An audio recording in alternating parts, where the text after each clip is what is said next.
The billionaire mocked a small suggestion from the waitress. 1 hour later, his company was saved. What if the person you dismissed could save everything you'd spent a lifetime building? Marcus Brennan didn't believe in fate, but on a rainy Tuesday evening in November, he found himself sitting in a corner booth of Rosie's Diner, watching the neon sign flicker through the rain-streaked window. His phone buzzed with another urgent message from his board of directors. 24 hours. That's all he had left to save Brennan Technologies from collapse. The waitress approached his table, her name tag reading Elena in faded letters. She smiled warmly despite the late hour, despite the weariness in her eyes that came from double shifts and raising 2 kids alone. Marcus barely glanced up from his phone. He didn't know that this woman, pouring his coffee with steady hands worn from years of hard work, would speak the words that would change everything. He had no idea that sometimes, wisdom doesn't wear expensive suits. Before we continue, where are you watching from tonight? Marcus Brennan had built his empire from nothing. 40 years ago, he'd started Brennan Technologies in a garage, writing code until his fingers cramped, surviving on instant noodles and ambition. Now, at 68, he sat at the helm of a company worth billions, with offices in 12 countries and innovations that had changed how the world communicated. But tonight, none of that mattered. His company was hemorrhaging money, bleeding out from a security breach that had exposed millions of customer accounts. The stock had plummeted. Lawsuits were piling up. His chief technology officer had quit that morning, leaving behind a resignation letter that felt like a betrayal. The rain hammered harder against the diner's windows. Marcus had driven for hours, escaping the suffocating walls of his penthouse office where every surface reminded him of his failures. He'd ended up here, at this unremarkable roadside diner, because it was the opposite of everything his life had become. No marble countertops, no floor-to-ceiling windows overlooking the city. Just worn vinyl booths, the smell of coffee and pie, and ordinary people living ordinary lives. Elena returned with his order, setting down a plate of meatloaf and mashed potatoes he didn't remember asking for. "You looked like you needed comfort food," she said simply. There was something gentle in her voice, the kind of warmth that came from genuinely caring about strangers. "Rough day," Marcus grunted, eyes still fixed on his phone where his lawyers were arguing in a group chat about damage control strategies. Each message felt like watching his life's work crumble in real time. "You could say that." She didn't push, just refilled his coffee cup and moved to wipe down the adjacent table. The diner was nearly empty, just an elderly couple sharing pie in the far corner and a truck driver nursing black coffee at the counter. Through the kitchen's pass-through window, Marcus could hear the cook humming along to an old country song playing on the radio. "I've been watching you for the past hour," Elena said, returning to his booth. "You haven't touched your food, and you've checked that phone maybe 200 times. Whatever's weighing on you, it won't get lighter by staring at a screen." Marcus looked up, truly seeing her for the first time. She was perhaps 50, with laugh lines around her eyes and gray threading through her dark hair, pulled back in a practical ponytail. Her uniform was clean but worn, the kind of careful maintenance that spoke of someone who took pride in what little they had. Something about her steady gaze reminded him of his mother, who'd worked 3 jobs to put him through college. "My company's in trouble," he admitted, surprising himself. He never discussed business with strangers. Big trouble. The kind that destroys legacies. Elena nodded thoughtfully, topping off his coffee again. "My son, he's 15, he's always on his computer. Smart kid. He tells me about these big tech companies getting hacked, losing people's information." She paused, choosing her words carefully. "He says the problem isn't usually the technology. It's that the people running these companies forget that real people are on the other side of all those screens. Real folks who just want to trust that their information is safe." Marcus bristled. What would a waitress know about running a billion-dollar tech company? She poured coffee for a living, for God's sake. With all due respect, it's more complicated than that. Something flickered in Elena's eyes, not offense, but a kind of patient understanding that made Marcus feel smaller than any boardroom confrontation ever had. She smiled softly, tucked her order pad into her apron, and walked away. Marcus returned to his phone, but her words lingered like smoke he couldn't quite clear from the air. An hour passed. Marcus's lead attorney called with worse news. The Federal Trade Commission was launching an investigation. 3 major clients had terminated their contracts. The board was scheduling an emergency meeting for tomorrow morning, and Marcus knew what that meant. They were preparing to force him out, to remove the founder from his own company. His hands trembled as he set down his phone. 68 years old, and he was about to lose everything. The legacy he'd planned to leave his daughter, the innovation labs that bore his name, the scholarship fund for underprivileged kids interested in technology. All of it would be dismantled, sold off piece by piece to satisfy angry shareholders. Elena appeared at his booth again, this time with a slice of apple pie he definitely hadn't ordered. "On the house," she said, sliding into the seat across from him. "I'm technically off shift now, and you look like you could use some company." "I'm not very good company tonight," Marcus muttered. "Neither am I, usually. But my kids are at their grandma's, and something tells me you need to talk to someone who isn't trying to fix your problems or judge you for having them." She took a breath. "I know you probably think I'm just some small-town waitress who doesn't understand your world. And you're right, mostly. But I understand something about losing things that matter." She pulled out her phone, an older model with a cracked screen, and showed him a photo. A small restaurant, cozy and inviting, with Elena's kitchen painted on the window. "That was mine. 3 years ago. My ex-husband was supposed to handle the business side while I cooked. Turned out he was better at gambling than accounting. We lost everything, the restaurant, our house, our savings. I had to file for bankruptcy." Marcus looked at the photo, then at Elena's face.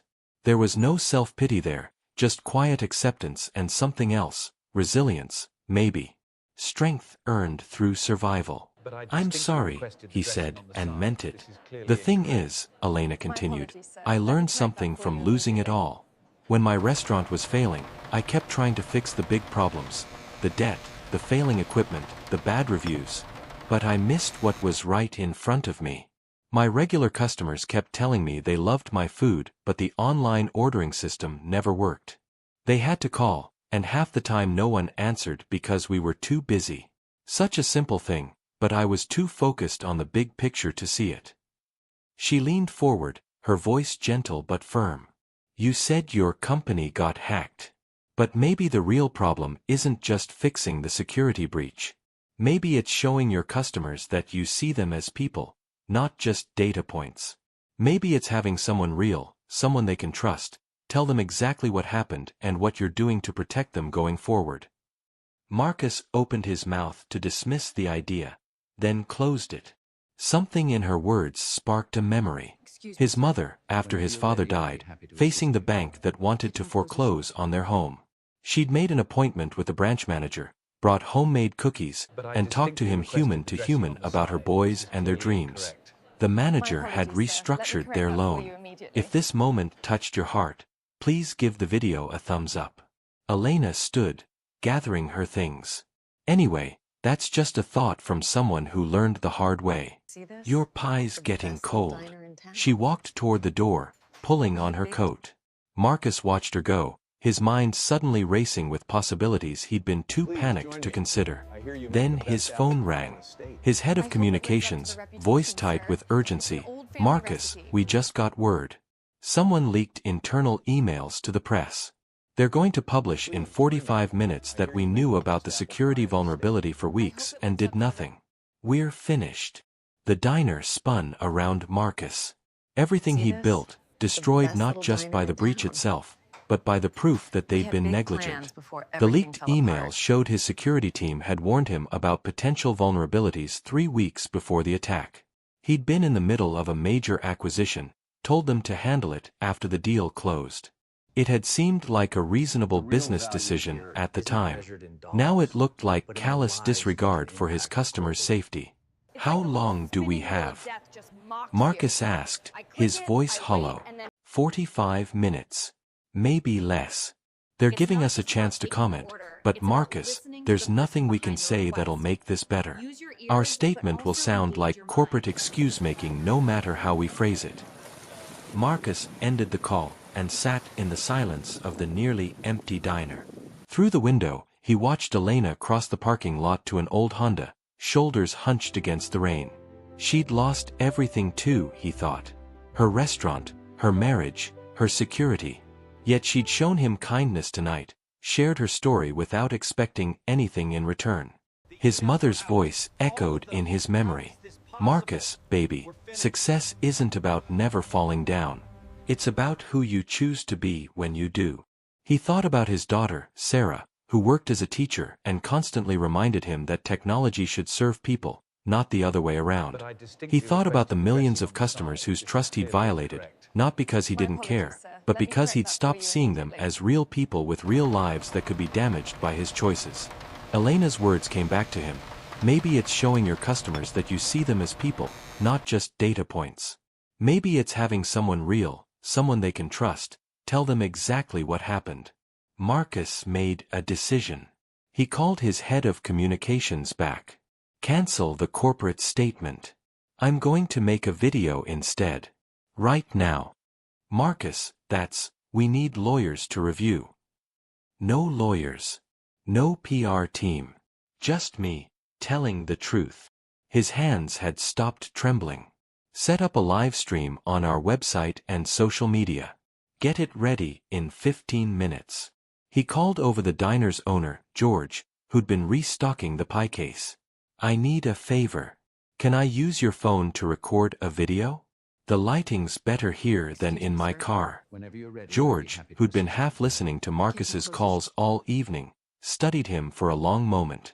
This about that company trouble you mentioned to Elena? Yes.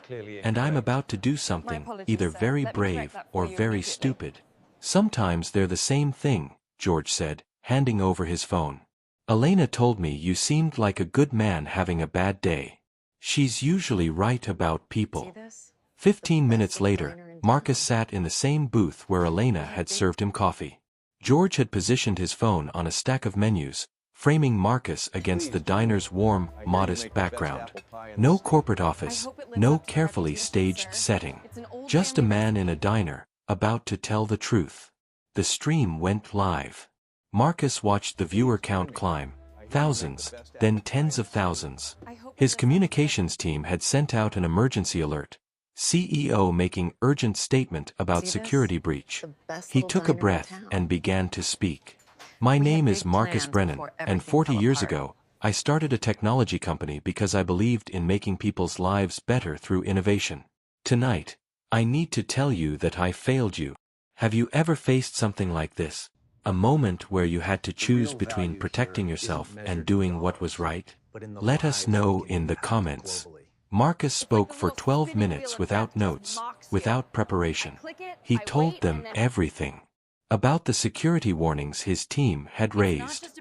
About his decision to delay addressing them because of a business deal. About how he'd prioritized profit over their safety.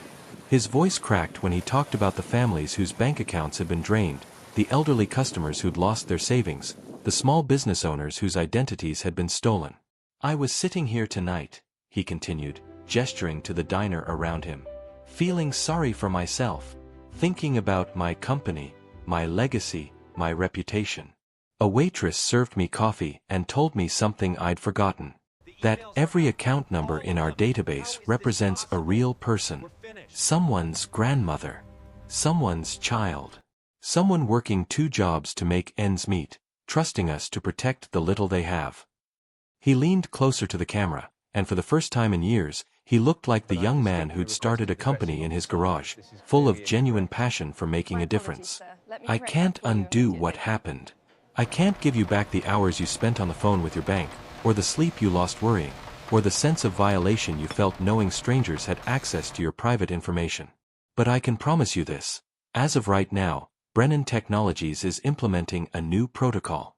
Every single customer whose account was compromised will receive full restitution for any financial losses. We're establishing a direct hotline, staffed by real people, available 24/7 to help you. And I'm personally reviewing every security decision going forward. The viewer count had climbed to over 300,000. Comments flooded in, but Marcus didn't look at them.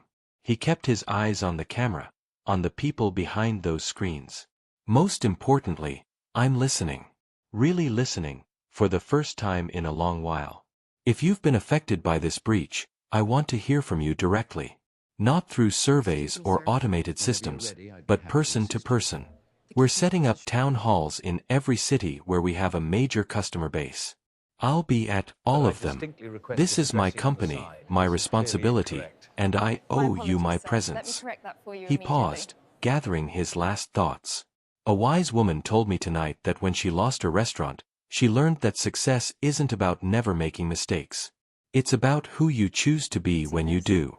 I'm choosing to be someone who faces you honestly, who admits when he's wrong, and who dedicates whatever time I have left to earning back your trust, one person at a time. The stream ended. Marcus sat back, exhausted, unsure if he'd just saved his company or sealed its doom. His phone erupted with calls and messages, but he let it ring. Through the diner window, he saw Elena's Honda pull back into the parking lot. She'd returned, drawn back by something she couldn't quite name.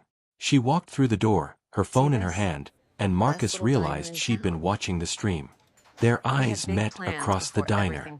She didn't smile, but there was something in her expression. Recognition, maybe. Respect. That took courage, she said simply. If you've been enjoying this story, subscribe to our channel for more heartwarming tales. I learned from the best, Marcus replied. A very wise waitress. The question hung in the air. Would it be enough? The next morning, Marcus woke in a modest hotel room near the diner, having been too tired to drive home. His phone showed 147 missed calls. He braced himself for the worst and opened the news alerts. The headline from the Washington Post made him blink twice. Brennan's raw confession goes viral. Customers respond with unexpected forgiveness. The video had been viewed 18 million times. The comment section, which he'd expected to be filled with rage, was something else entirely. Person after person shared their stories of mistakes they'd made, of times they'd had to own up to failures. Many were angry about the breach, yes, but they appreciated the honesty. Several mentioned how rare it was to see a CEO speak like a real human being instead of hiding behind corporate lawyers. More importantly, the Federal Trade Commission had released a statement. While their investigation would continue, they acknowledged Marcus's transparent response and commitment to restitution as a positive step. 3 of the clients who'd canceled contracts called to reconsider. The stock, which had plummeted 40% the day before, was climbing back up. But the moment that broke Marcus came in an email from a 72-year-old woman in Ohio. She'd lost $3,000 in the breach, money she'd been saving for her grandson's college fund. Mr. Brennan, she wrote, I've been poor before, and I'll be okay. What matters is that you looked me in the eye, even through a screen, and treated me like I mattered. That's worth more than you know. Marcus drove back to the diner that afternoon. Elena was working the lunch shift, moving between tables with practiced efficiency. When she saw him, she poured 2 cups of coffee and met him at the same booth. You did it, she said, sliding into the seat across from him. Saved your company.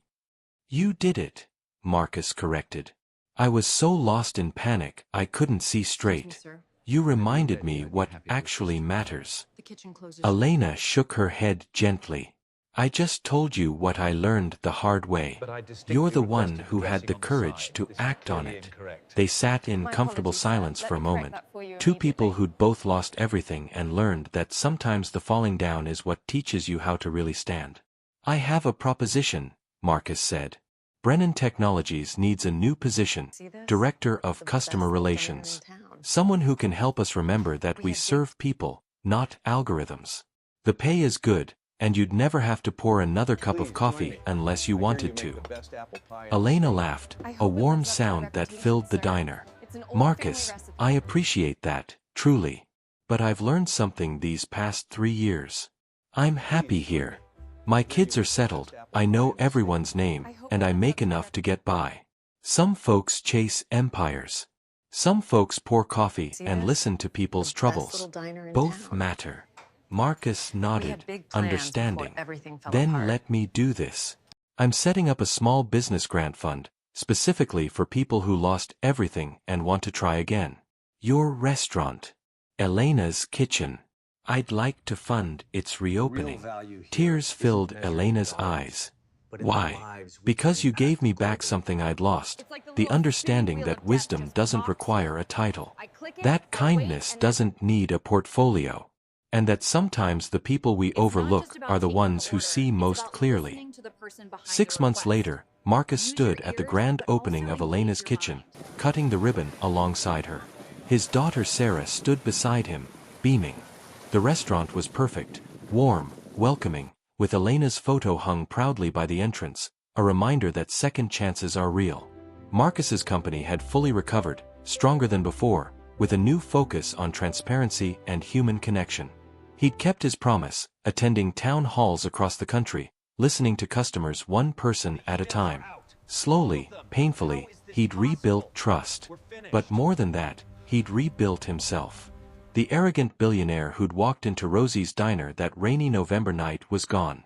In his place stood a man who'd learned that real wealth isn't measured in stock prices but in connections, in honesty, in the courage to be vulnerable and the wisdom to listen to a waitress pouring coffee.